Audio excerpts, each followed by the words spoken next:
Sidoti with crowdfundinglawyers.net, and this is our segment, People You Should Know. Before I introduce our guest today, I want to remind all of you to go to crowdconverge.com to get your tickets to our event in Las Vegas. If you're looking for money, then you need to go to this event. If you want to learn how to crowdfund your deals, you need to go to this event. If you're a crowdfunding platform, you need to go to this event. If you're a service provider that does something like a white label software or a CPA or a broker dealer, you need to go to this event. So go to crowdconvergecon.com to get your tickets. There's early bird pricing, and I hope to see you all there. And today's special guest is my favorite self-storage guru, Scott Meyers from selfstorageinvesting.com. Scott, thank you so much for joining us today.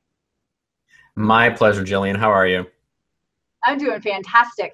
I just want to see, what is Self-Storage Investing Academy all about? How can somebody get into it? Tell us. Well, of course, they can pay to come. That's how they get into it, right? Well, without getting into a long history of how this was born, there really wasn't a place when I began looking into how to invest in self-storage. There wasn't really a go-to source. And so as a result of what I learned when I began getting into the business, they say the best inventions are those that you created for yourself. And so voila, I started teaching these seminars and workshops at our local RIA when I was running it at the time. And then it just kind of took off from there. And so now we hold these 3-day events. We've been doing it since 2008. And it's for people that, primarily the folks that come are people that like real estate, but they don't like the hassles of tenants and toilets and trash. Again, kind of following my path. And so we hold them in Indianapolis, in my hometown, and we visit some of our facilities. And then we also hold them at 3 other cities throughout the year where people can come. And for 3 days, we immerse them in the business, no outside selling speakers of any sort. We talk about the business and go see some sites, and we give them all the tools to get into the business. That's really cool. So you take people to an actual self-storage facility and break down the deal. Yep. Kind of, we make it a working due diligence exercise and kind of cement what we've learned for the first 2 days in the classroom by going out to the site. They can see it, touch it, feel it. And yeah, we have a due diligence exercise so they know what to gather and what to look for when they're out on an actual site. So you must have had some experience in something must have gone terribly wrong, because you started off talking about tenants and toilets and not having those anymore. Did you have a bad tenant or toilet situation? You know my story, Jillian. Yes. So about 80 houses and 400 apartments. And to make this a long interview very short, I was at the brink of going bankrupt. And I said, I don't want to give up real estate because we love it for all the same reasons that everybody loves it, right? We got appreciation if you do it right, depreciation for tax purposes. You can leverage, you can borrow money to buy it. There's no other investment that you can do that with other than real estate.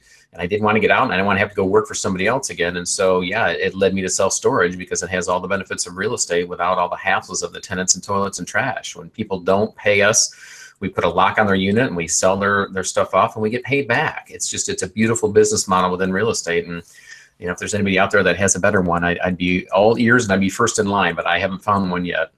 That's so great. Okay, so we've all, or maybe a lot of our viewers have seen Storage Wars on A&E. Yep. I remember watching that for one of the very first times, and my husband turning to me and going, oh, this is what we need to do. And I said to him, no, we need to own the storage unit facility. There's more zeros and commas behind the ownership than it is of buying those little units up. Right, exactly. So tell us, have you, and this is just for fun, have you found anything awesome in a storage unit that you foreclosed upon? Since you're the attorney, there is some gray areas in part of this. And as owners, we can actually buy some of those units. But technically, that's in place because we don't create a bailment. We don't have liability. And so we're not supposed to step inside of it until the moment we cut that lock off and open it up for them to auction it off. But we can, as owners, buy them, especially if we have some knowledge of what may be in those. And there has been some times where we knew the folks just left. We had an idea of what was in it and people couldn't see it. And so we bid on one, and there was just a phenomenal one that had all kinds of tools, some that we kept and some that we sold. But there's many more stories of the units that have been sold from our facilities before we owned them or of our friends. The stuff on TV don't always, reality TV isn't real. Oh, Did I just say that? You ruined I know. I just blew it for you and everybody else. I'm sorry, but yeah, there was an instance where a facility that we bought, the previous owners, they actually bought a unit that was at their own facility, and there was literally either just about or a little over $1 million worth of coins, and it was a collector coin, a coin collection that this gentleman had passed away.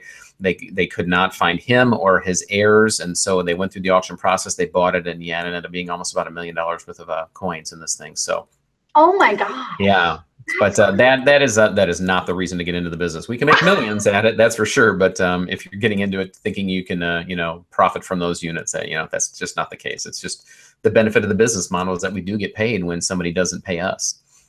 So I'm gonna paint a scenario for you, because I think this is gonna happen, and I think you're gonna see an influx of people like this. Since 2008, I've been flipping homes. I'm seeing writing on the wall. It's probably not a great time to be in single family right now. I personally, I am not sharing any deep dark secrets. I personally have directed anybody I've invested in single family homes with that I want out. I don't want to be in it anymore, because I just don't see. I see the writing on the wall. Yep. We're heading towards a downturn. Yes, we are. So, yeah. So with that being said, hey, maybe I'm asking for myself. Well, with that being said, somebody like me who's coming out and now I want to go invest in self-storage, I want to take my money and put it in self-storage. What should I start looking for? Yeah. Well, first of all, yeah, I would agree. I mean, I think we all know that probably within about a year, we're going to be heading into a place where it's not going to be good to be holding, the music's going to stop and you don't want to be left without a chair. Again, one of the beauties of storage, and one of the reasons why I got into this is that because, it continues to go up and to the right. Is that from your direction from the camera? It goes up and to the right. And during a recession, it skyrockets because people are downsizing, businesses are downsizing during a recession, yet the lenders, they shut off the financing for development of new facilities. And so we get this place where demand exceeds supply. And then when times are good, people buy more stuff and they need more place to store their stuff in storage. So it's a wonderful business model from that standpoint. So if you're in that place of looking to make that transition, cash is king. I mean, all of us are hoarding cash or getting as much cash because the ability to grow and take advantage of the market that we're heading into is really only capped by the amount of cash that we have to either just buy outright or to leverage with financing. Because self-storage is one of those sectors that the banks, not for development necessarily, because that usually on all fronts gets shut down during a recession, but they're looking for historical cash flows. Storage is the model. It thrives during a recession. As a matter of fact, here's a good one for you. I'll do a quick riddle and I'll give you the answer if you don't get it. But 2 industries profit the most when we head into a recession. Number 2 is self-storage. What's number 1? Walmart. Close. McDonald's, fast food. Alcohol. Oh, of course, duh. So during a recession, the alcohol industry profits more than any others, and right behind that is self-storage. So from a banker's standpoint, close when I said Walmart. Like Walmart drives you to drink. Well, yeah, and you can buy alcohol at Walmart, so I think they probably go hand in hand. But banks love self-storage. They know the business model works during a recession. So if you're preparing for the recession, you may want to look into self-storage because it is the one business, the business model in the form of real estate that banks have absolutely no problem financing in a downturn because they know it works. Again, development is tougher because it's an unproven. You can't look at historical cash flows, but existing facilities that have been strong or that you can show that you can create value in it by turning the management around during a recession. The banks are just clamoring to get a hold of loans for self-storage facilities. So you've also raised a lot of money for your self-storage facilities. What do you think? Why do you think you've been successful in raising the capital? Because investing in self-storage is one thing, and then going out and convincing people to give you money for it is a totally different thing. And what do you think has made you successful in doing that? Well, we can certainly point to a good track record, and we've got a solid track record of just integrity within our company. We've been successful and profitable for our investors that we can directly point to and show our investors what we've done for them, for our other investors in past deals. But also, we kind of have an advantage because of what I just stated, and that is backed up by the media. I mean, you could, if you could swing the proverbial dead cat on the internet, I don't know how you would do that, but if you start looking for self-storage as an investment and how well it's done, I mean, after piece, from, you know, the REIT performance to the sector, from Yahoo Finance, from, I mean, you name it. There's a number of articles out there and stats and statistics, you know, that have shown self-storage profits more than anything else during a recession. And it's just, it is a solid business model. So when you begin to, you know, as anybody should do when they're raising private capital, it's not just a, hey, my name is Scott and I've got this great idea. Can I have some money? You know, it's here's what self-storage does. And oh, by the way, this is what we do. And we've done it very successfully. Here's what we've done in the past. So it's, I mean, it's not an easy task, but it certainly is. If you're looking to raise capital in real estate, the asset class that you should probably have in your tool belt to attract a lot of investors is self-storage, because we, you know, we have multiple websites out there, and a couple of them focus on just that. And there's a little spot in the corner that says for investors. And, you know, if you're looking to invest passively, you know, here's what we do. And we take them to a page and show them, and it makes it much simpler. We've got really now more money than we have deal flow. We need more deals because we have so many people that want to invest with us because they've seen how well self-storage does. And they're very familiar with our company because we do it better than most other folks. And yeah, you know, we're out there. We're out there and we're visible because we're doing it. So if somebody has a deal, can they bring it to you? Do you invite them to bring it to you? Yes, please. Do you have somebody that has a deal right now? We have a lot of viewers who have deals. So how can they get in touch with you if they want to bring you a deal, or if they want to attend Self-Storage Investing Academy? Yeah, pretty much everything is housed at selfstorageinvesting.com, and there's a number of ways to get in touch with us. We got the 800 number up there, and then we also have a deal flow area, so that if you have a deal that you're interested in and looking to partner or wholesale it to us, any or all of the above, yeah, we're interested. Oh, fantastic. So before you leave, I ask all my guests the same question. What books are you recommending these days? Oh, well, you know, it's easiest. For me, anything you need to know about business is life is found in the Bible. But beyond that, I am reading. It's on the front of my desk. So can you see it on the camera there? It's called The Pumpkin Plan. Pumpkin Plan. Okay. All right. I'm writing it down. Who's it by? It's awesome. This is Michael. Yeah, I had to look at it again. Michalowicz. Michalowicz. I think that's how you pronounce it. Michalowicz. And essentially, if you want to grow the biggest pumpkin in the garden, you've got to stop focusing on growing corn, beans, and everything else, and you need to do nothing but water and nurture and care for that pumpkin, and you'll have a great big pumpkin. Oh, that's fantastic. That's how it equates to the business model. So you buy the best seeds, you know, of the prize, the champion pumpkin seeds to begin with, and then you focus on that. Essentially, it's a book all about focus. You know, we you know.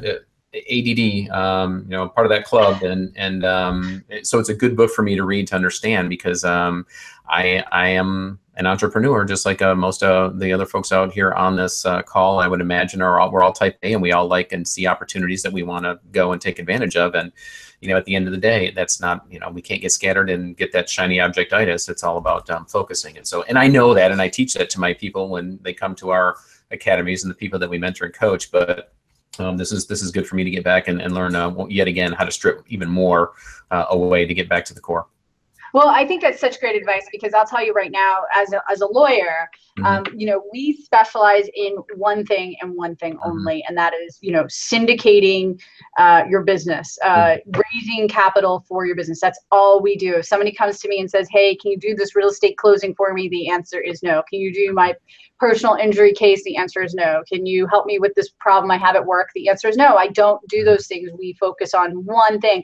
And because of that, because of that focus, I will tell you right now, I see a lot of general practitioners in my town who are not nearly as successful or calm about where the next client is going to come from, because they are so scattered and they do lack that focus. So that is excellent advice. I'm definitely going to read The Pumpkin Plan so I can, you know, continue my focus and remind myself that you don't need to do everything. You just need to do one thing, and one thing really, really well. So, and Jillian, if you ever need an accountability partner, if you ever feel yourself straying, then give me a call, because I am extremely thankful for what you do, not only for us and all the deals that you've helped us to syndicate, but also for our students that come your way as well. I am shocked and amazed, and I wish all the attorneys that I dealt with would return my call and as timely as you do, and the attention that Dave and the entire gang takes over there. So I know this isn't a plug for you, but and I wouldn't say that if it weren't true, but I am just extremely appreciative of how you've handled all our accounts and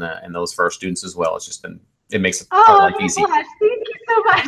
That's so sweet. Well, Scott, thank you so much. And My everybody pleasure. out Thank there, you. this was awesome. This is our segment, People You Should Know from crowdfundinglawyers.net. Don't forget to go to crowdconvergecon.com. Get your tickets today. My guest today was Scott Meyers, and thank you so much. And we'll have to do this again. And thank you, everyone out there. I'll talk to you soon. Bye.